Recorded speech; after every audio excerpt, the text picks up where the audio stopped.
Namaste.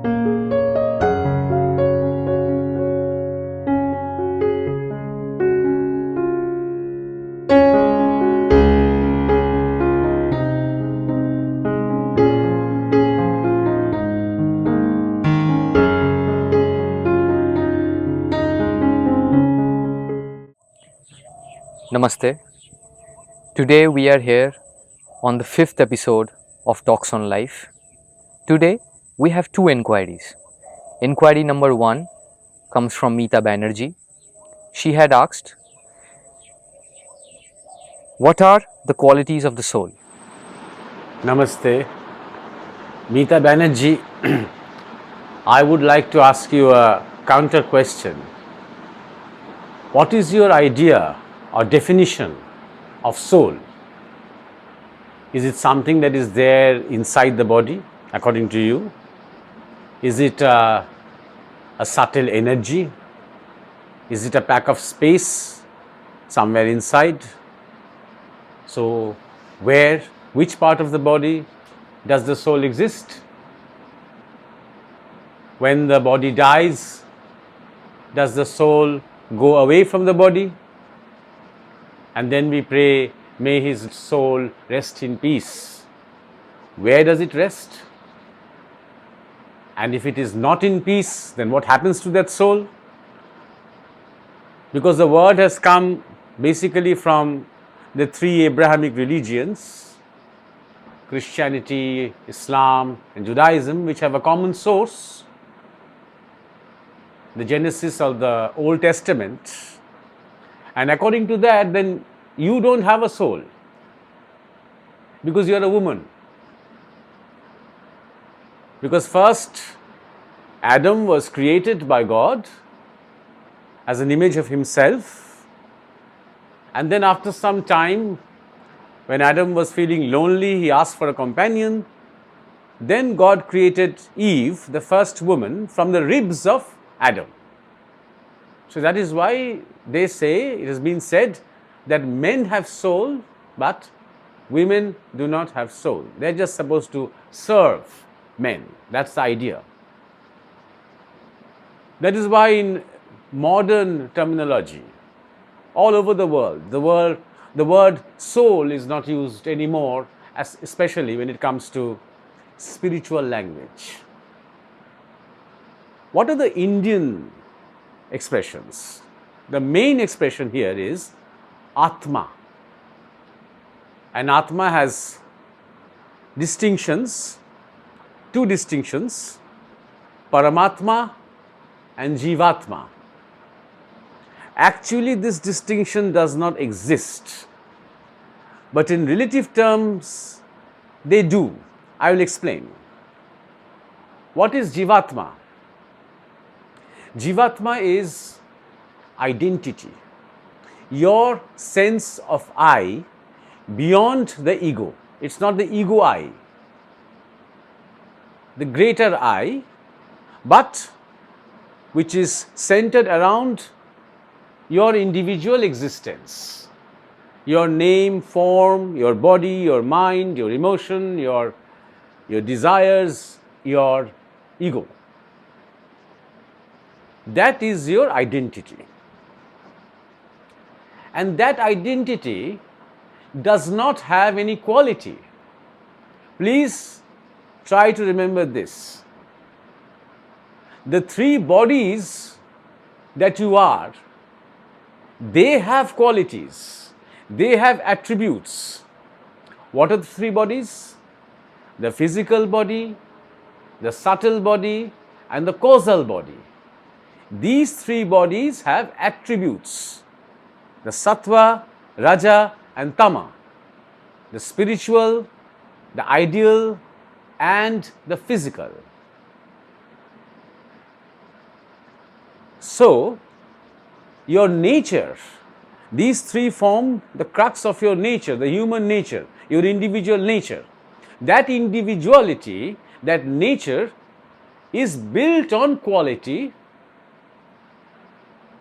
and identity is not a quality.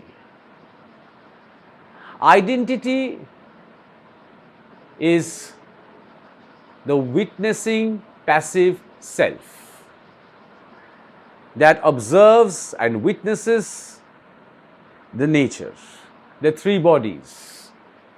That is not a quality, neither is it an attribute. It is not changeable. What is quality in nature? Anything that is created has a quality. Anything that is manifested or projected has qualities or attributes. But your identity is not something that is created. It is not something that is manifested.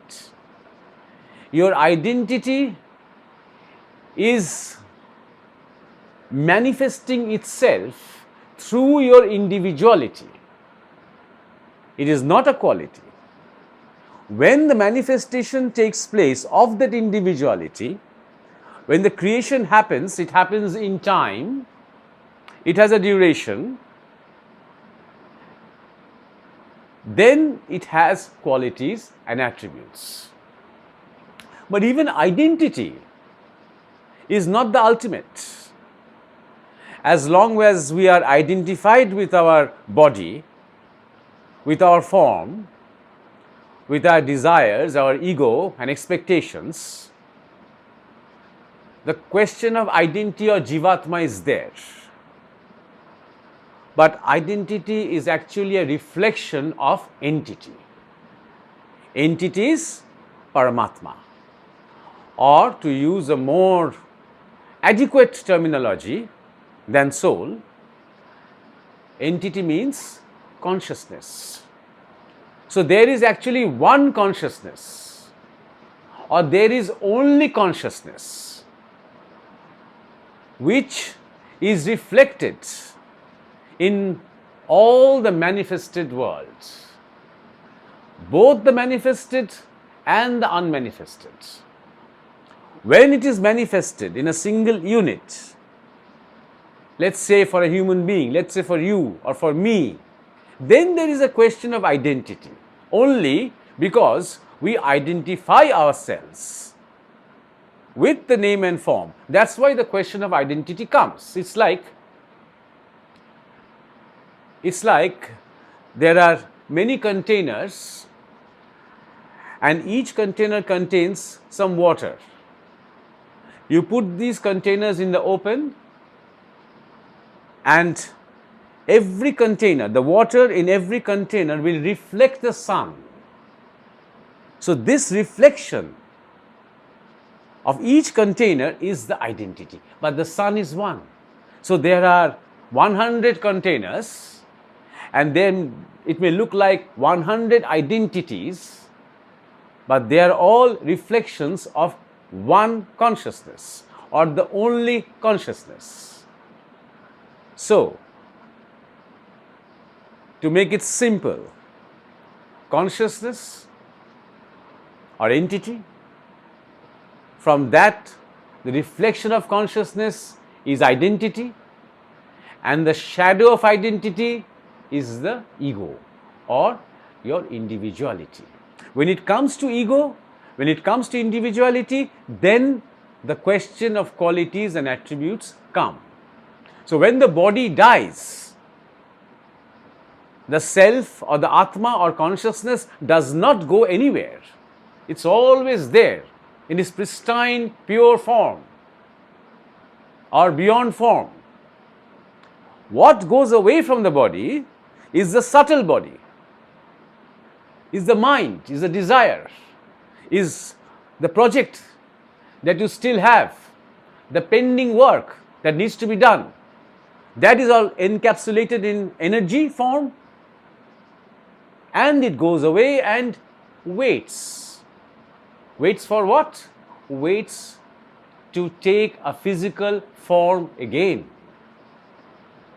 Consciousness remains as it is, and when it again takes a physical form, another reflection is there, which again becomes your identity. So it's a evolution of identifications.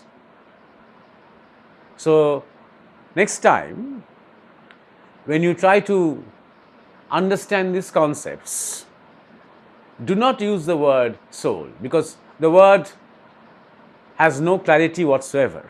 It can be very misleading. In the West, they say when somebody sneezes, they say bless you, because they believe that while sneezing, the soul will go away from the nose. That's why they say bless you, so that the soul can come back. So all these concepts are there, which will be misleading for you, and you will be confused. So better to use Indian words: Atma, Jivatma, Paramatma, Brahmo, Chaitanya, Chetana. All these words will lead you to the right direction. I hope I've been able to clarify your point. Thank you. Inquiry number 2 comes from Alok Chakraborty. Alok Chakraborty had asked, please explain about the relative concepts of time. Alok Chakravarti, we have deliberately kept your question short to save time. Time here again. So it's a big subject. It can be an endless talk. So we'll try to be brief. You have asked about the concepts of time. Well, in Indian spiritual traditions, time is considered to be the fourth dimension, though it is not absolute, and I'll explain why. The three dimensions of physical life are, as you know, length, breadth, and height. Fourth dimension is time. Fifth is mind. Sixth is intelligence. And seventh is bliss. It can be seventh, it can also be said beyond dimension. Now, so when you consider the three dimensions, the first three dimensions, how does the concept of time come into this? Through a perception of change, through a perception of movement, of dynamics.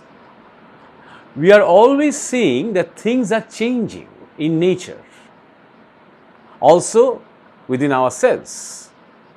Our bodies are growing older.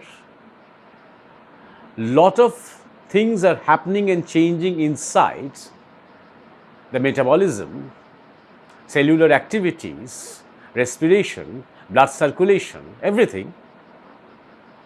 And also in nature we see flowers blooming in the morning and falling on the ground in the evening. So it is this concept that the flower blooms and then falls, and then we see that it happens within a duration, and morning, evening, and then we are unconsciously even, we are sort of giving it a time, we are measuring it in terms of time from our perspective. Imagine, for instance, just as a hypothetical, an absurd assumption that the world becomes static, everything becomes static, it is where it is. All the molecules, to all the trees and the plants, to every human life, everything becomes static. Then time ceases to exist. So, when human beings have seen this change, the sun sets and then they don't know what to do in the dark. I am talking about the primitive, the ancient human beings, and then they see the sun rising again, and then they see this pattern repeating itself. Seasons are coming, rains are coming, then rains stop,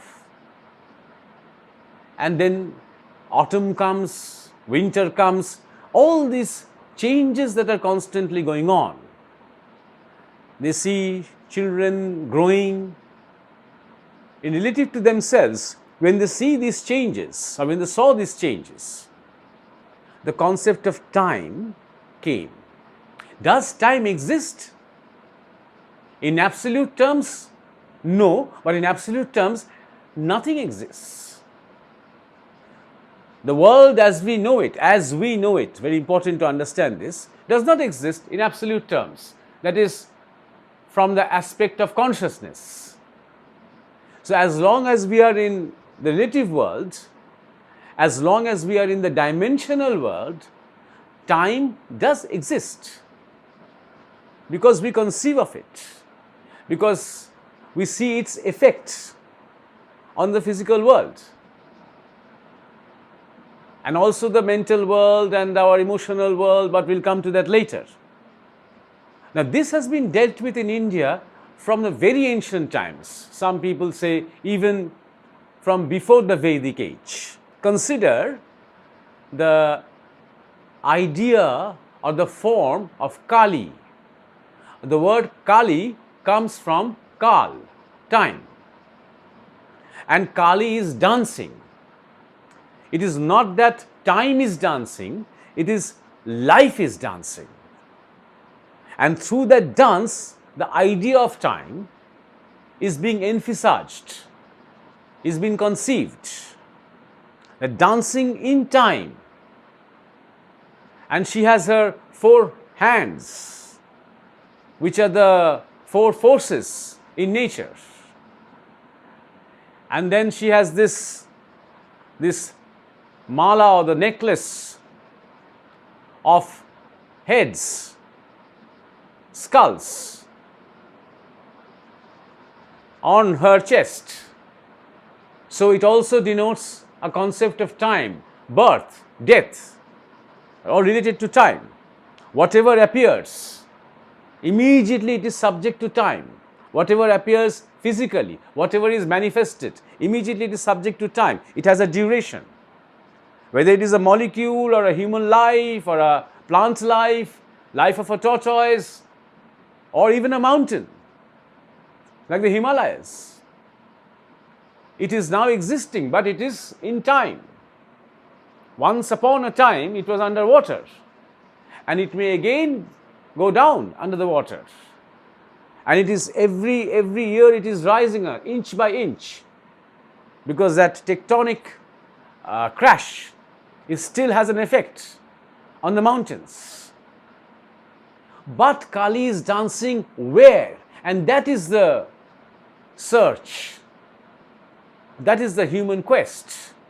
She is dancing on the figure of Shiva.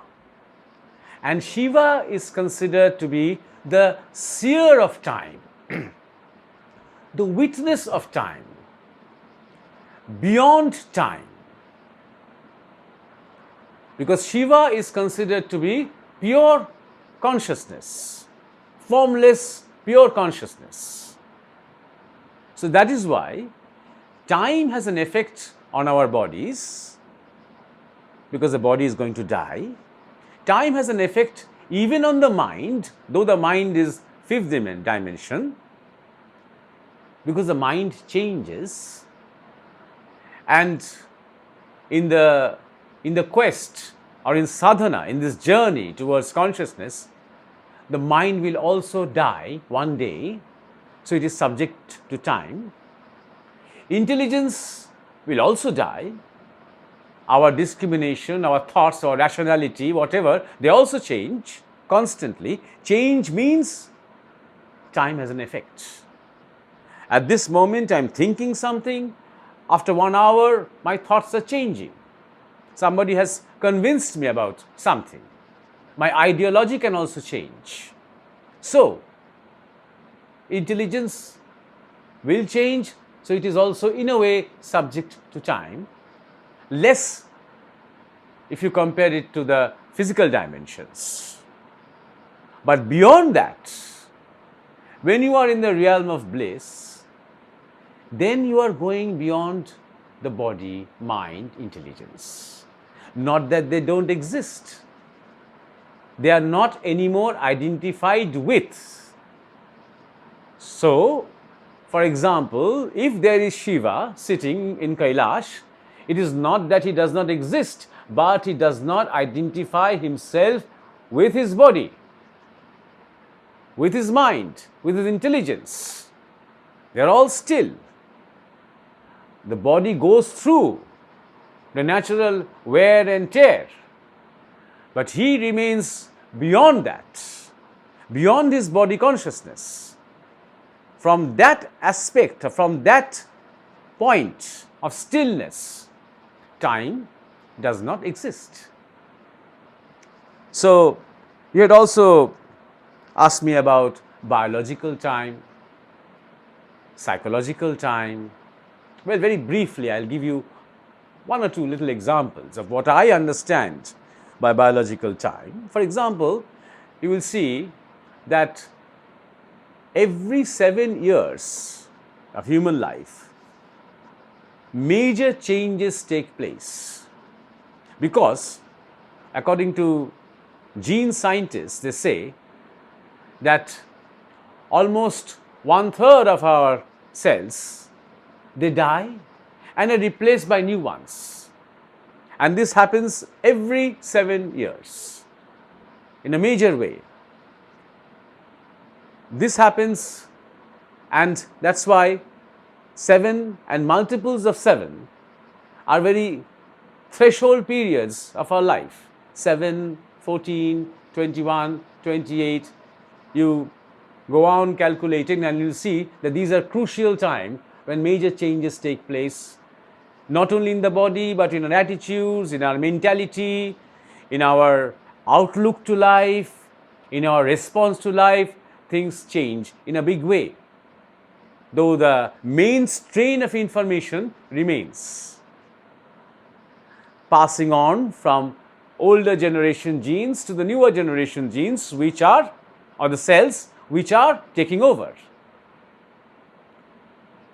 And our Guruji used to say that every life form, if you multiply its maturity age with 7, that is usually its lifespan.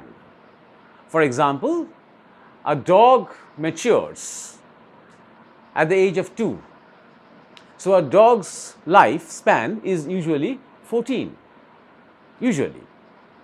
In the same way, a cow matures at the age of 3. So a normal, healthy cow will live generally till he or she is 21. In the same way, the human maturity age is 21. So human beings' normal lifespan should be 147.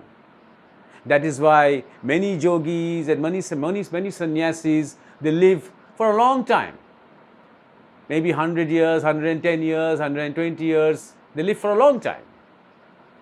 But why don't we, normal people, why don't we live for that long? Because of our lifestyle problems, our tensions, our pressure, etc., etc.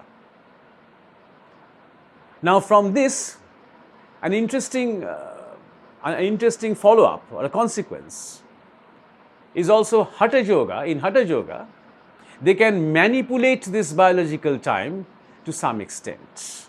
How? For example, how many breaths do we take one day, in one day? More or less, it has been observed that 20,400 is the average number of breaths that we take, inhale and exhale. 16 breaths per minute. So, when we talk about lifespan, it is not only about time. If somebody is supposed to live for 80 years, it actually means 20,400 breaths per day into 80 years. 20,400 into 365 into 80. That should be the lifespan. So what some yogis do, like for example Loknath Brahmachari or some yogis, they reduce the number of breaths in their body. Instead of 16 per minute, they reduce it to 8, even to 4, even to 2. The more you reduce, the better it is for the body to sustain itself. So, the span that you had, that this body is going to take so many millions of breaths in a lifetime, that million remains the same, but the time is extended. The physical time is extended. The number of days, the months, and the years, they get extended. So, a normal, generally what is considered to be normal, 80-year-old lifespan can be extended to 150 years or 200 years through this manipulation or control of breathing. That is, I am just explaining to you a concept of biological time. We have also talked about psychological time. It is something that is happening every moment to you, to me, to everybody. Suppose you have gone to a party and your friends have taken you there, almost forced you to go to the party, and you are getting bored because people are talking about very superficial things. So you're always looking at the watch or looking at the clock and wondering, when will the time come? And it will be 10 o'clock and 10:30 and I can say good night and just travel back home and I will relax with a book, or I have some things to do with my phone. I listen to some music. You are projecting yourself in the future. You are constantly thinking of what I will do in the future, and you are getting bored with the present moment. Time seems to be dragging itself.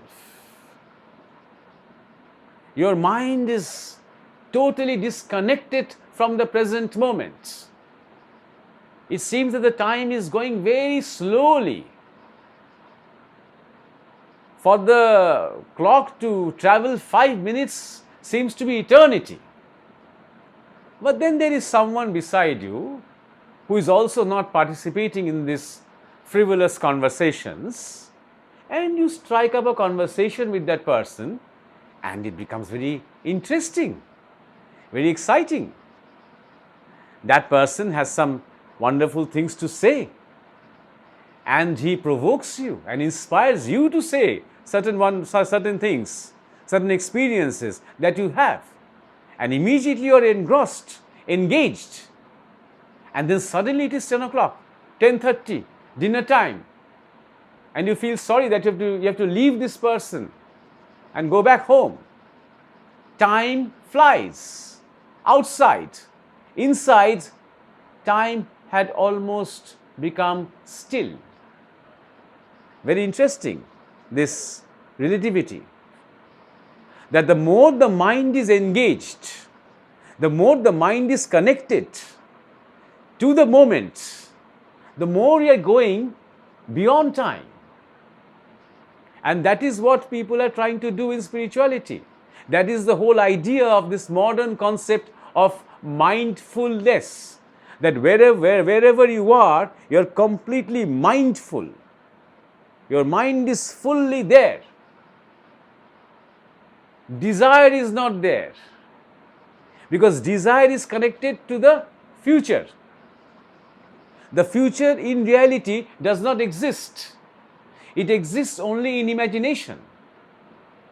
And we are spending, or we are sort of wasting so much energy on these thoughts, fears, aspirations about the future. We are so much engrossed in the future that we are not concentrating on the present. And that's why we are running. We are feeling that time is almost killing us. Either the past, we are playing with our memories, we are nostalgic, we are resentful, or we are thinking about the future. So spiritual teachers are always telling us to concentrate on this moment. The future does not exist, the past does not exist. With full mind, with total concentration. And total concentration can only happen when there is no desire. So usually we see among the animals that they are not very conscious of time, not very much less than human beings. It is very little time, for little periods they become conscious, but otherwise they are not thinking much about the future, and there is absolutely no past thinking in their mind. Yes, they do grow friendships. Dogs, for example, become very close companions to human beings. There is this affinity, but that does not mean that the dog is carrying the burden of memories. It is carrying the impression of a relationship, but not memories. I'll give you an example. During Indira Gandhi's time in India, a team of scientists, which included some scientists from the West, had taken permission from her, from our Prime Minister, that they would like to pick up a Jarwa from the Andamans, bring him to Delhi, New Delhi, and do certain experiments with him, study him, try to understand him. There was also a woman who knew the Jarwa language, which is very basic, so she knew the language. This man, this Jarwa young man, was brought to New Delhi, and they tried to study him. But within a few days, 4 or 5 days, he just died. He just withered away. They tried to explain to this man that, look, you are here only for a few days. After that, you will be able to return to your normal habitat, to that forest, to the jungle, within your community, again hunting and running and living in the forest with the plants and animals. You will be able to go back there, don't worry. But for this man, it was impossible for him to conceive about a tomorrow, about a few days later. This concept just did not exist for him. So, it is not really, we cannot really say that this tribal man has gone beyond time. We can say that this person is sort of below time, like an animal instinct. What happened was that we were all like that about 30,000 years ago. We were all hunters, gatherers, and we were not thinking about the future. The concept of time was there, but it was not very important. We were not hoarding food. We were not thinking about tomorrow or the next year or the next season, not so much. We were just responding to nature, moving, staying in one place for some time, again moving, gathering and hunting. It is only when we started doing organized farming, when we went for a kind of an agricultural revolution, we started settling down with these fields of crops and grains near water sources. We started having families, and the concept of the future and the past and all these things became very important to us. Because we had to grow food and we have to harvest that food, and then we had to keep something for future, maybe for the next year, because we cannot be sure whether the rains will be the same or maybe it will be worse or even better. Nothing can be said. We were totally dependent on the vagaries of nature. So the concept of future and past and time started playing a very important role in our life. The moment you go away from this, imagine yourself that you go away from this system with nothing. You have nothing with yourself. No money, no possessions, and you just live. Maybe in the mountains, in the forests, like a monk, like a recluse, without thinking about tomorrow and yesterday and all these things. Then generally after some days, after some time, you will begin to lose a sense of time. because it is a concept that is within you. So, that is basically the psychological time that we are talking about. You have also asked me about timelessness in meditation. Well, if somebody is in meditation and is aware of time, then that is not meditation. Meditation is something that you don't do. Whatever you do, it is always in time. You do and you undo, you do and you finish doing. All this is in time. Meditation starts to happen. Like, you don't do sleep. Sleep comes. Sleep happens to you. And before that, you can get ready for sleep. But you cannot really do sleep. You can start eating. You can start talking. But you cannot start sleeping. You cannot say, okay, now let me start sleeping. You cannot. Now let me start meditating. You cannot. You can start doing breathing exercises. You can start doing concentration. But you cannot start doing meditation. Meditation happens. And the moment it happens, you are beyond time. You are beyond movement.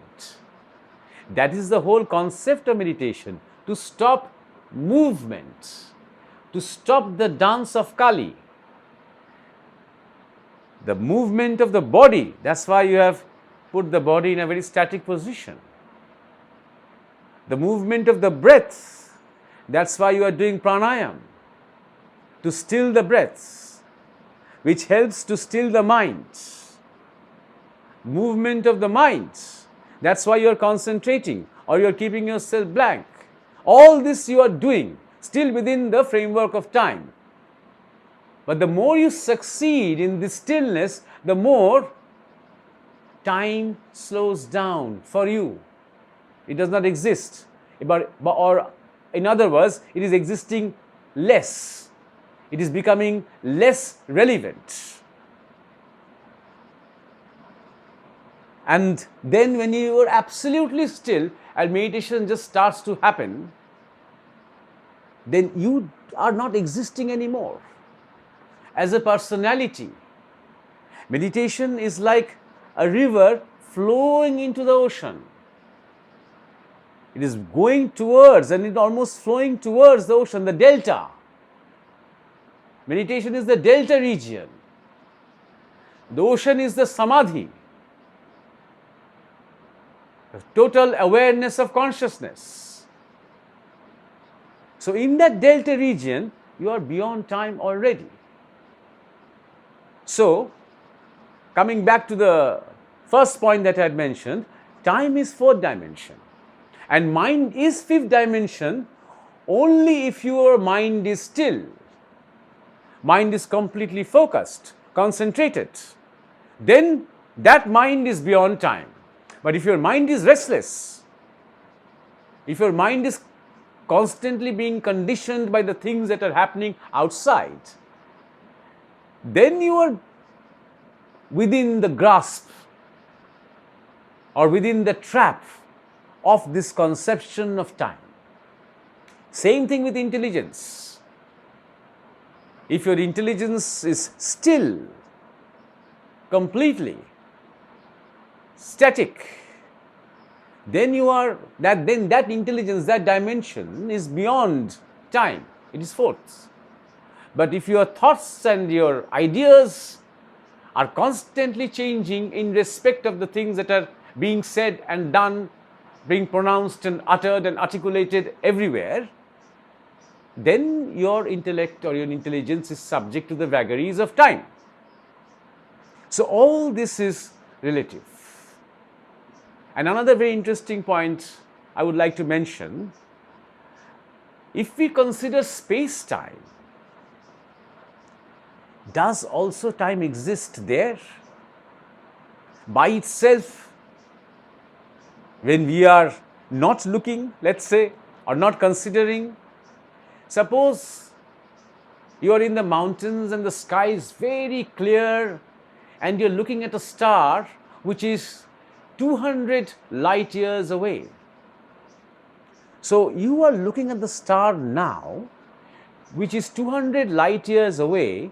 So the light has taken 200 light years to reach your eyes. So what you are seeing at this moment is actually there where the star is 200 light years back before Earth time, when we considered Earth time. So what is past? Maybe if you go near the star, then the star has died. 100 light years before, maybe it had died. But because it is 200 light years far from you, it is still reaching you. The light is still reaching you. So you still don't know that it has died. So what is past in space? It is all in relation to distance that time exists. A concept of time exists, an idea of time exists, and then we measure it. We break it down, years, months, weeks, days, seconds, microseconds, milliseconds, we are breaking down as we break down atoms, which has happened in India also. This Pal, Anupal, lot of breakdowns are there. And now they are trying to attach very powerful telescopes to satellites, and the scientists are hoping that soon they will be able to see the Big Bang that created us, that created the universe, that created the solar system, that Big Bang. They'll be able to see it. So something that had happened millions of years ago, they will be able to see it. Why? Because the telescope will be able to go back in a sense. It is so powerful that it will record, it will be able to see what is happening millions and millions and millions of light years away, the center of the universe. So in a sense, can we say that the Big Bang happened long time before and is not happening now? Can we say that? Of course we can't. It's all happening. Whatever we think as past, present and future are all there in the present, in the moment. That's why yogis say that the present is the only reality, because it is the only place where you have a connection, where you can make a connection. So make it and go deep into it, because this moment contains eternity. As a last point, in a very lighter, slightly lighter mode, I'll also give you two little allegories or anecdotes from Indian Puranas. I love telling little stories like this because it will show us, or it will show you also, how much our sages thousands of years ago had studied and understood these concepts of relativity in terms of space and time. One of them is, which is a very common story, that Shiva is in Kailash, Chitragupta is with him, and then there's a big bang somewhere, and the Kailash rocks a bit. And Shiva asks Chitragupta, what's happened? And Chitragupta looks at his records and said, Ravan is born. He's just been born. Shiva says, okay. And then after some time, again there's a big bang, a bigger bang. And again there's a big trembling, and the Kailash shakes. And Shiva says, Chitragupta, what has happened? Chitragupta again looks at his big fat register book and says, Ravan is dead. The concept of time in relation. Whatever is happening on earth, birth of Ravan, full life, a vigorous life, total life, and then the death of Ravan is just like a few seconds in the context of the consciousness or the state that Shiva is in. Or higher the dimension, slower the concept of time, or the faster the time travels. Then there's another anecdote. Indra has been invited in the council of Vishnu. Indra, as you know, is the king of the heavens, the lord of the heavens. He's proud about it.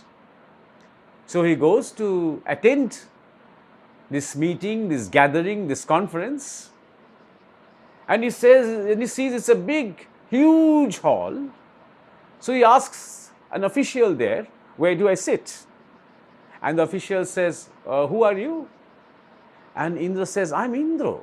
I mean, everybody should recognize me. He did not say, but he's feeling that. I'm Indra, the Lord of the heaven. Oh, of course. Yes, you can go there. There is this gallery of Indras. You can sit there. So Indra is a bit shocked, a bit startled. He thought that he is the only Indra in the whole universe, and this man is talking about a gallery of Indras. So he walks over to that place and he does indeed see that it is a gallery where there are many Indras there. So he feels a bit cowed down, a bit submissive. His pride is a bit broken. So he sits down quietly, timidly. And all these dignitaries are coming and they are being ushered in, welcomed. And then this man comes, a very striking personality. He is called Romosh Muni because his whole body is filled with body hair. Big black hair filled with body hair. And Indra has never seen him. So he asks an official there, an organizer, who is this person? And the organizer says, oh, you don't know him. He is Romosh Muni. He travels through time, through dimensions, and people say that he's almost eternal. Not eternal in pure sense, but he is almost eternal, almost timeless. So Indra is totally shocked, startled, deeply respectful. And he also observes that on Romosh Muni's chest, there's a little circular space which is fair, where there is no hair. So he asks this official about that. Why is there this patch there, a kind of a balding patch on his chest? And the official says, oh, that's because every time one Indra falls, one hair of Romosh Muni falls. Just linger on these stories a little and you will realize how wonderfully, how brilliantly our sages or rishis have tried to explain or explore the concept of time in different dimensions, in different aspects of reality, in relativity, in such a way that even ordinary human beings who cannot or will never read Einstein, who will never familiarize themselves with these modern scientific concepts of the universe and creation and all that, will be able to understand in their own way, in their simple way, the idea, the concept of time and the play of the universe, and why we need to go beyond all that to the truth. And this they will understand not in a very boring textbook way, but through these beautiful stories, which have also some other lessons about ego, about pride, about fun and humor. So in this way, spiritual and scientific concepts have been merged and has been shared in India. This is an endless topic, as I had said, and this can continue forever. But I hope that we have started some kind of a discussion on this. And maybe if there is a chance or an opportunity, we can discuss further later on. Thank you for today. Namaste.